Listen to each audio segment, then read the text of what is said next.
আমি ওনার কাছ থেকে অনুমতি নিয়েছি। তিনি অত্যন্ত আমাদের প্রিয় ভাজন, তিনি গুরুত্বপূর্ণ কথা বলবেন। আপনারা সবাই শেষ পর্যন্ত এই কথাগুলি মনোযোগ সহকারে শুনবেন। আমার কথাগুলি শোনার জন্য আমি কৃতজ্ঞতা প্রকাশ করছি। আসসালামু আলাইকুম ওয়া রাহমাতুল্লাহ।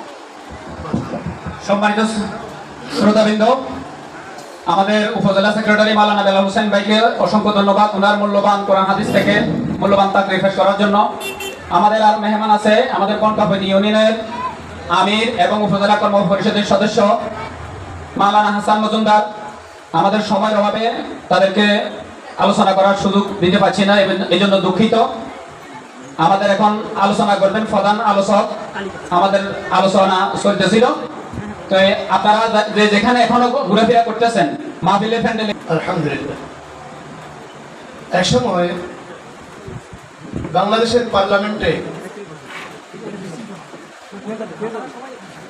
মাথা নত করে প্রবেশ করতে হতো।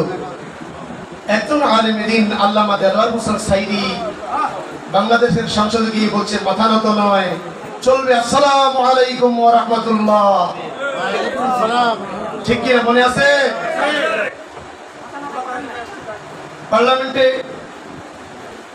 শহীদদের স্মরণে 1 মিনিট নীরবতা পালন করা হতো। সাইদি সাহেব বলেছিল নীরবতা নয়, সেই পরিবর্তে দোয়া করা হবে। সুবহানাল্লাহ বলেন না? এক সাইদি এই জমিন থেকে চলে গেছেন, লক্ষ সাইদি আল্লাহ পাক তৈরি করে দিয়েছেন। 14 গ্রামে